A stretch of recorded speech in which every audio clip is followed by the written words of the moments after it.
I am not saying that to say that trans women aren't women. Why Dave Chappelle can't be canceled.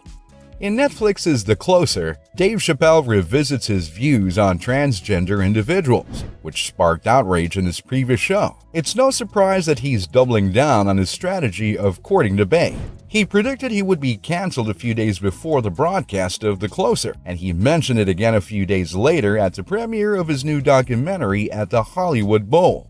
However, there remains a fact why Dave Chappelle still can't be canceled, and 10 Zone will bring you the details. Hit that like button, smash the subscribe button if you haven't already, and ring the notification bell so you won't get canceled from the best content of 10 Zone. Comedian Dave Chappelle is slamming America's so-called cancel culture in his new Netflix special. Not every response to a mistake entails a cancellation. It's true that today's cultural debates can produce swift results. Whether it's the cancellation of Cops and Live PD by the Paramount Network and A&E in the wake of George Floyd's murder, or the firing of former Bachelor host Chris Harrison for his bungled response to a racism controversy, prosecutors say Officer Derek Chauvin had his knee on George Floyd's neck for 8 minutes and 46 seconds. consequences can be swift when social media-fueled criticism meets wary media outlets. Because of this quick response, some have speculated that the show would be canceled every time a media controversy arises.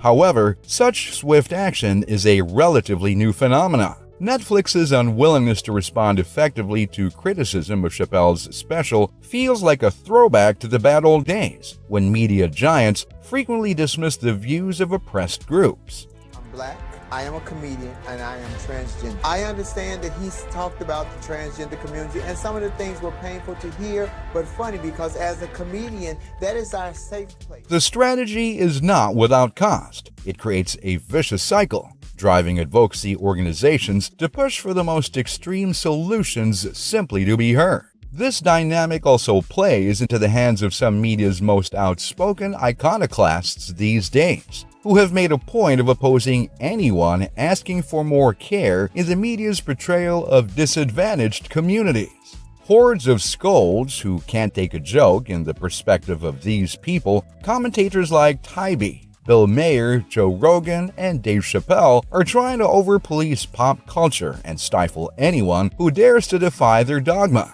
Chappelle, Maher, and others are keen to portray themselves as rebels, while assuring audiences that their discomfort at being pushed to think differently about gender is the fault of disadvantaged people attempting to completely express themselves in society. On his HBO show Real Time, Mayer remarked, "I'm sure there's a man in Ohio saying, 'I just got on board with gay marriage. Could you give me a minute?'"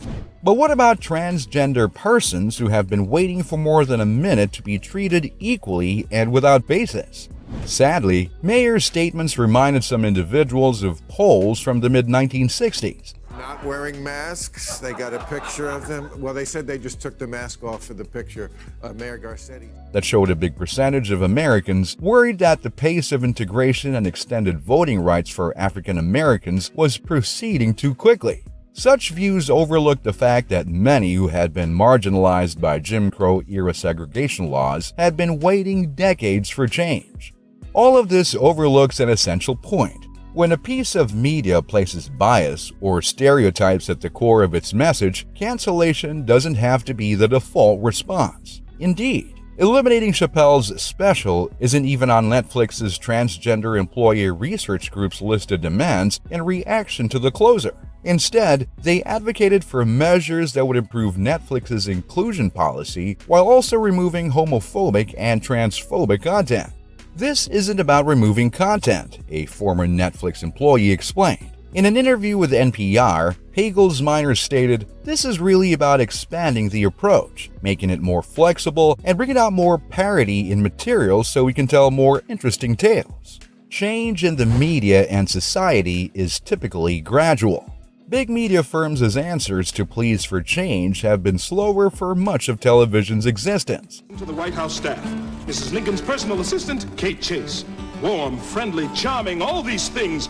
She's not. Oh, Desmond, I see you're doing what you do best. In 1998, the UPN network, premiering The Secret Diary of Desmond Pfeiffer, a comedy about a black butler serving in Abraham Lincoln's White House, produced a sitcom about a black servant during the Revolutionary era. Some protesters claimed UPN executives were joking about slavery in the show, while UPN executives claimed they weren't.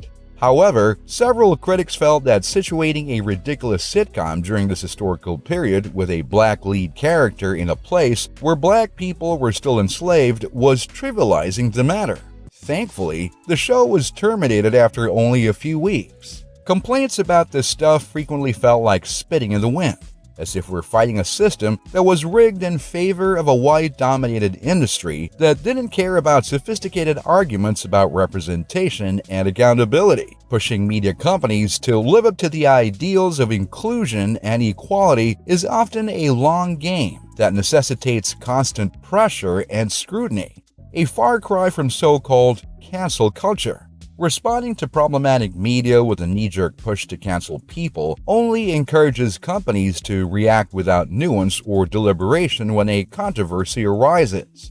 In order to reduce stereotypes in the media, even in stand-up comedy, influential people are frequently challenged to rethink their perceptions of something they believe they already know. And sometimes, gaining a new perspective necessitates accepting that old senses are unjust or prejudiced, which can feel like admitting guilt. It's far easier to believe that those advocating for equality are demanding too much too soon, even if your convictions lead you to the wrong side of history. Dave Chappelle's controversial Netflix jokes are defended by Joe Rogan.